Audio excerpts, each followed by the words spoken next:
Welcome back. My name is Arya, and I don't waste your time, so let's get straight into it. Ladies and gentlemen, in today's video, we're going to look at 5 stocks that I wouldn't touch with a 10-foot pole. Now, of course, that's a bit provocative. In the case of many of these stocks, I would actually say probably every single stock on this list, the underlying business is actually a phenomenal business, looking from, a competitive point of view, but then more importantly, looking at the fundamentals of the business, there's probably a reason why that company is as expensive as it is. A poor business or, a company with a narrow moat wouldn't be trading at such unbelievable valuations. But nonetheless, here we are. And more importantly, before we dive into the list, it doesn't have to be an absolute high valuation. Not all these companies are like 100 times sales, but relative to the amount of growth that the business has, they're very expensive. And you'll see kind of what I mean with each example that we go through. And so first of all, we're going to attack with the most covered, debated, discussed, people sending death threats. It's Palantir. And obviously, unless you've been living under a rock, this is a company that is up, God knows how many percent. I think it's like coming up close to being a 20 bagger in like the span of 3 years. The stock has done incredibly well. It's a $400 billion market cap. I think it's like a top 25 market cap in the world. It's bigger than the likes of Coca-Cola, ASML. I think it's approaching MasterCard's market cap. What is MasterCard's market cap? The point is, it's a very big market cap. And it's a company that's doing, I think, just shy of $3.5 billion of sales.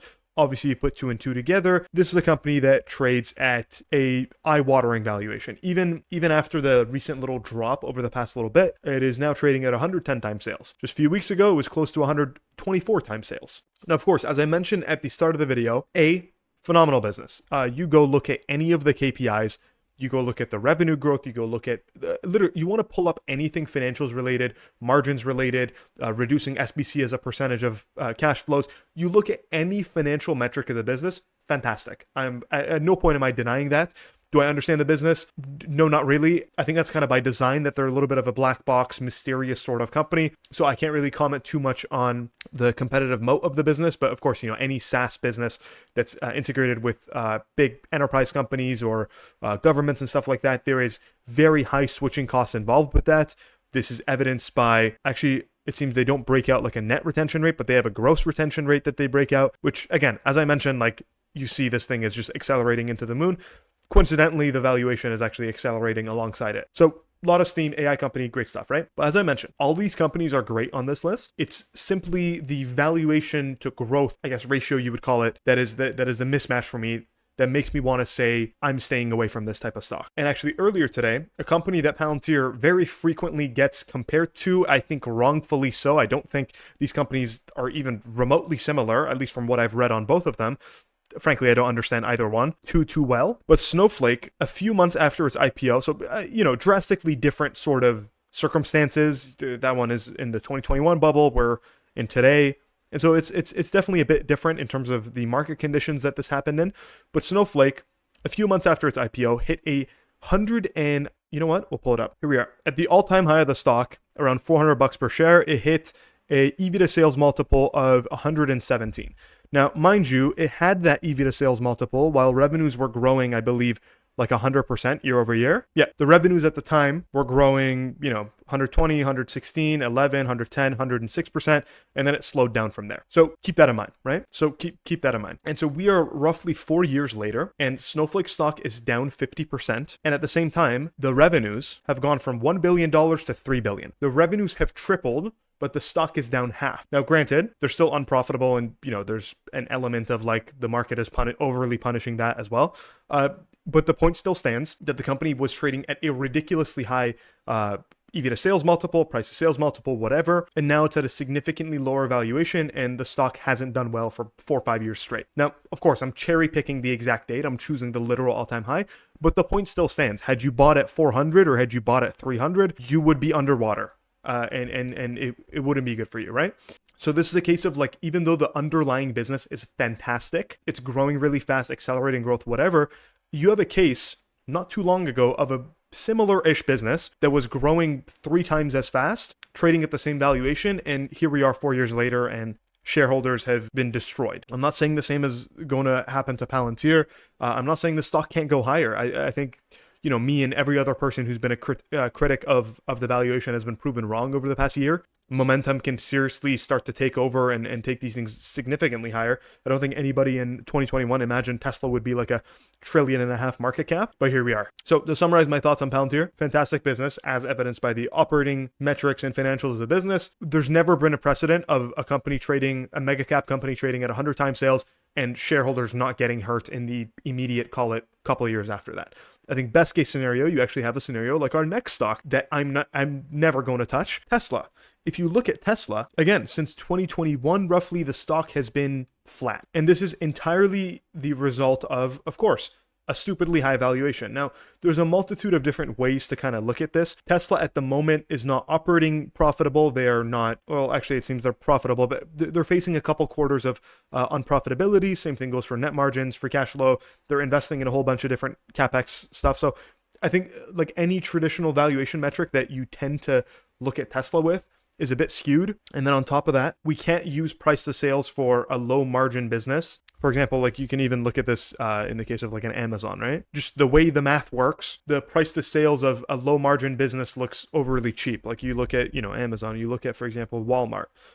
All these companies trade at like single digit price to sales multiples, but like, is it really price to sales?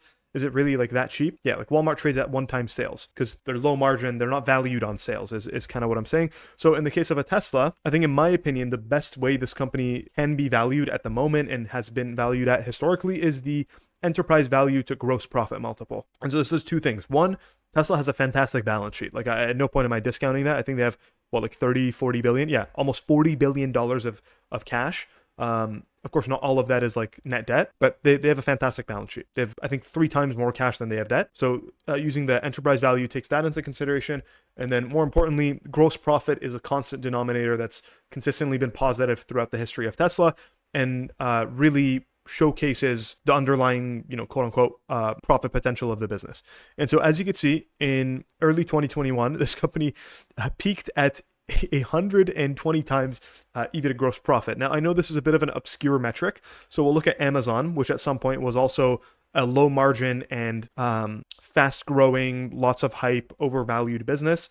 And so we'll kind of look at this. I think in 2018, I want to say, they kind of peaked out. Yeah. So in 2018, they were trading at 12 times EV to gross profit. So, give or take 10 times cheaper than than Tesla. And so anyways, with Tesla at the moment, it's a company that has historically traded at very rich valuations.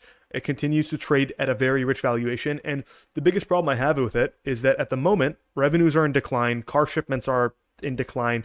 You look at any of the metrics of the current business, it's trending downwards in decline. They're putting up negative 12% revenue growth year over year. So the business is not doing too well, let's just say. And of course, the reason why it trades at such a stupidly high multiple still is the simple fact that investors are focusing on the future of it with autonomous and robotaxis and stuff like that, which I have covered in many videos past and many tweets.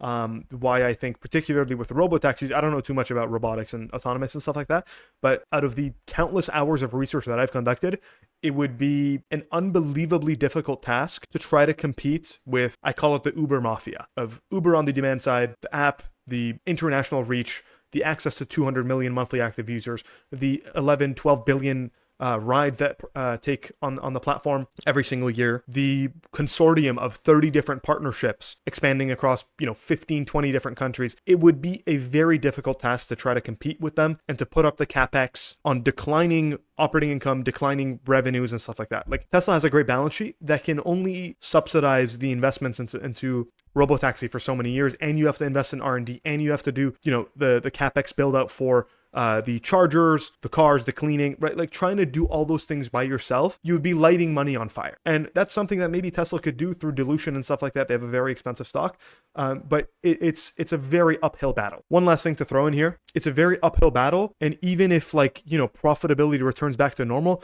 the valuation is more than pricing that sort of scenario in. Tesla in late 2022 reached their peak profitability. This is when their cars were but when the cars were like twice the price and stuff like that, and we had like EV hype and stuff like that. So I don't think that's achievable again, but let's just give them the benefit of the doubt.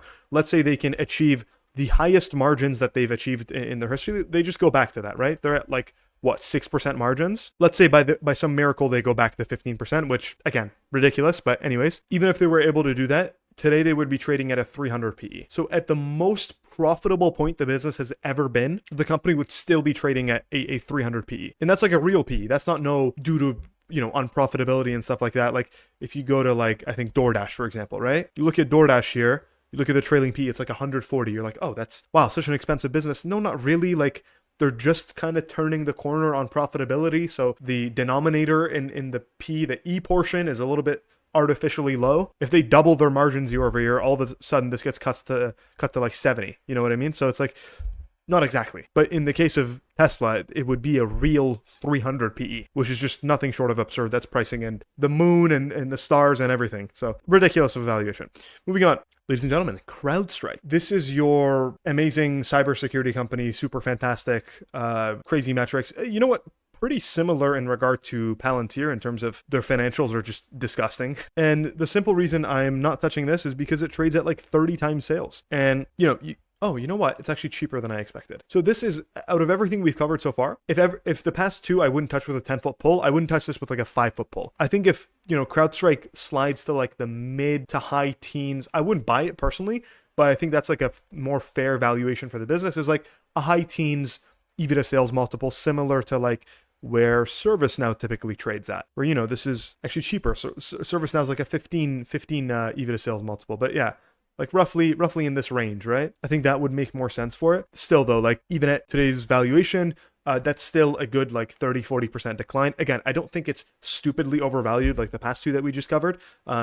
But 24 EBITDA sales is definitely still a very expensive multiple. Next up, Cloudflare. Now, if you ever talk to a developer about Cloudflare, they can't stop raving about it. It's a fantastic product, unbelievably sticky.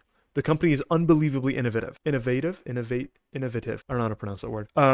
It's a great business. But again, comes down to a very simple equation of valuation to growth. This company trades at 37 times EBITDA sales. As I outlined in my Snowflake post at the start of the video, valuation ultimately at the end of the day, when we go into a bear cycle or anything like that, is the most important thing for your immediate stock returns a couple years out. If you're holding 20, 30 years out, granted the company lives 20, 30 years, which is a bit of a rare picking to begin with. I'd only be comfortable with like a couple names 20, 30 years out. Of course, valuation does not matter super long term. But I would assume most investors are, by the end of 5 years, like you're going to want to see some sort of returns.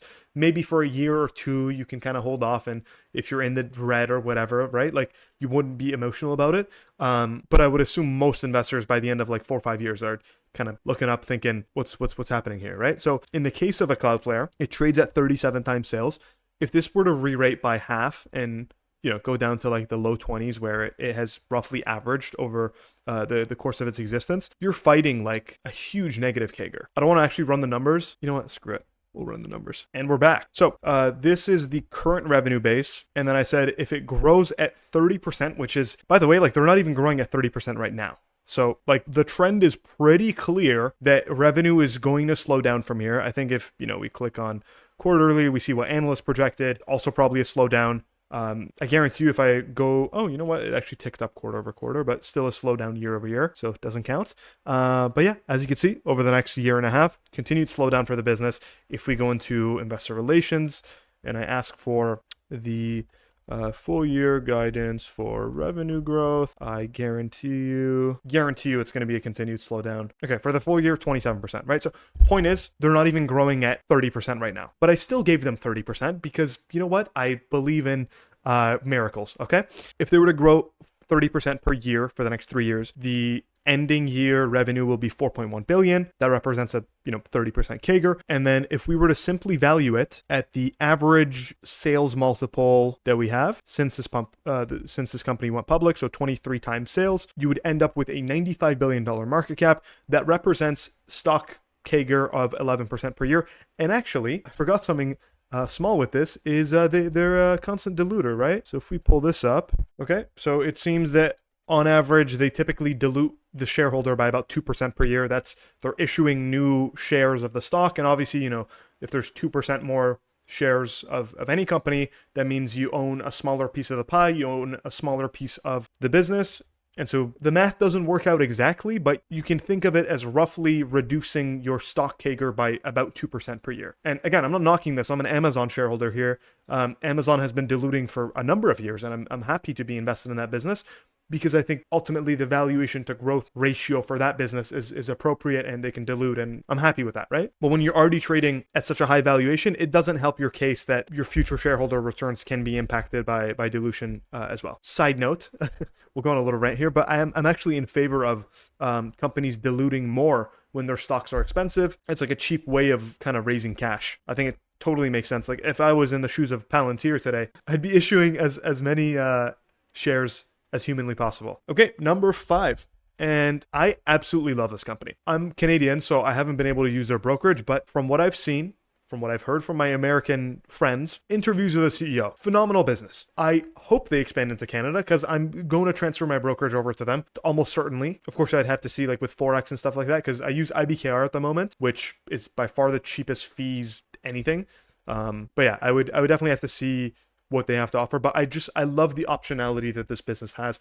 The gold card that they have, all the different things that the company offers is super interesting to me. I think they're a very phenomenal business. Now, again, couple different things. It's not just a valuation case. I think the valuation is actually a bit ridiculous. 26 times sales for a brokerage that is cyclical is a bit ridiculous. And then more importantly, I think a lot of people come in here and they're like, you know what? The earnings of this business are projected to grow 26%. The PE is only 55. That's a PEG ratio of roughly 2. Like, that's not too expensive. On the other hand, like, analyst estimates are frequently wrong. If we look at the EPS growth over like the past quarter, let's see what that is. 100% EPS growth, right? Like, it's pretty decent. Like, surely the business is not that expensive.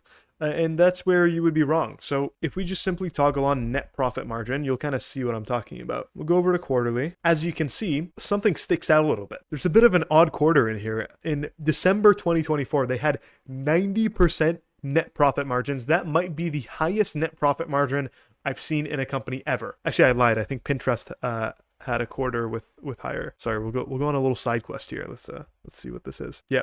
So okay, again, similar case here, right? So Pinterest had 160% net margin quarter. How is it possible to bring in more profit into the business than they do revenues? The answer is it's not possible. It's like a tax deferral. And so the exact same thing with Robinhood here. And so you might notice a tiny little line item here. There's a provision for income taxes, and it's like roughly 0 for most of these quarters. And then all of a sudden it's negative. And so using Fiscal AI's newest click-through auditability feature, you can click that. You'll be taken directly over to the filing that line item came from. And so you'll see that roughly $360 million income tax benefit kind of hit the operating line. And that is artificially boosting the margins for that quarter. And so if we go over to the income statement, you might notice there's this provision for income taxes line here, and it's roughly around 0 for most of these quarters, and then all of a sudden a negative 360 million. And so using Fiscal AI's newest click-through auditability feature, you're able to actually click the magnifying glass, head over directly to the filings page, and confirm what we already kind of suspected. There's this net income benefit line in there that artificially boosts the net margins for that quarter. And so it's probably best for at least, like the next year or so while that kind of normalizes, unless you want to manually adjust that out. I'm too lazy to do that. It's probably best to kind of look at it on an EV to EBIT basis. So look at the operating income as opposed to the net income, which, it's a brokerage. They make a lot of interest money. So that's not the perfect way to look at it, but still good enough, right? And so under normal conditions for most businesses, I would say 60 times EBIT is nothing short of ridiculous. This is such an expensive, just absolute valuation for most businesses. But for a company like Robinhood, which is growing incredibly fast at the moment, it's actually not that bad. They're growing revenues 45%. And that kind of brings me to my next point is this is such a cyclical, it's a brokerage business. If the markets are up, they're going to do better. If the markets are down, they're going to do significantly worse. I mean, even on like a quarter to quarter swing, if we pull up like their crypto revenues, like this thing fluctuates all over the place. They had 700% growth in one quarter and then 100% growth the quarter after that. I mean, look at this. Like it's up one quarter, flat for a while, up again, down. Like it's zigzagging all over the place. The company's very cyclical, right? And so if they can keep the growth up and if the market rally continues, it would actually probably be cheap in hindsight. I'm just hesitant of like speculating on if the rally and the market conditions can continue like this. And 2021 is a great example of this, of like within literally a quarter, things died down and the company started having negative revenue growth. right? Like these things literally happen and has happened in the past. And like you look at like any of the KPIs of the business, you look at monthly active users, that also died down in that time period. You look at they have something like trading volume. Surely they have it. Okay, they don't have that, but they have a similar KPI in here. It's average revenue per user. So average revenue per user in 2021, by the end of 2021, 2022, dropped significantly. This might be due to some other reasons. Maybe they started going for less value customers. So that might play into this. I have a hunch that actually probably is something that caused this significant drop. But still, like, you know, with the market conditions worsening, people trade less, people deposit less, and just everything is bad. I think it's kind of obvious. And so because of that, that's a company that I'm, you know what, any capital market stock, even like IBKR, like I think it's a great business. They have really high margins, they have solid growth and everything. I don't know what's going to happen in poor market conditions, right? So anyways, there you have it. Those are the 5 stocks that I'm not touching with a 10-foot pole. I think Crowdstrike with a 5-foot pole. But yeah, Palantir. And okay, another thing I'll mention, that this doesn't mean go short them. This doesn't mean they can't go higher. All these companies are likely to probably just purely based off momentum in the next quarter or two to continue rallying. I'm just saying on a multi-year outlook, for example, with my Snowflake example, I don't think these stocks will do well 3, 4, 5 years out. I think maybe CrowdStrike will be okay. Maybe Cloudflare will be okay. Like it won't, you know, decline 50%. Robinhood, if the market continues to rally, they continue to improve their financials, they can be okay. I think really Palantir and Tesla are the two that I'm super worried about. The other ones less so. They can work out. It's not like crazily bad. I think Cloudflare I'm a little bit worried about as well, actually. But yeah, there you have it. Thanks for watching. If you want to come hang out with me, by the way, Discord link in the description, price of a coffee. We have 250 investors. We have fun little debates like this all the time. There's exclusive videos. We have discussion threads on like a whole bunch of different stocks. Sports channel, if you want to come talk Formula One with me for whatever reason, by all means, I absolutely love that sport. So we can joke about how awful Ferrari's pit stops are. Should be fun. But yeah, thank you for watching and have a great day.